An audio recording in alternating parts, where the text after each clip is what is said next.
Melatih burung muda-muda.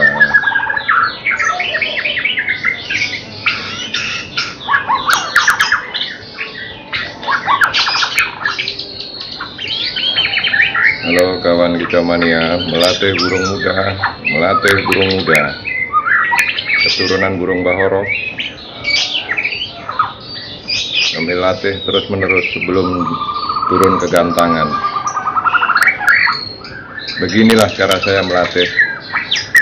Ini sering ilmu aja.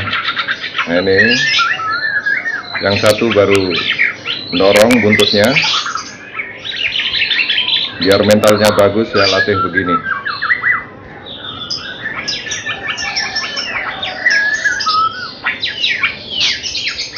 Ini burung masih muda sekali.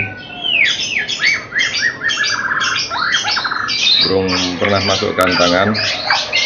Ini baru dilatih.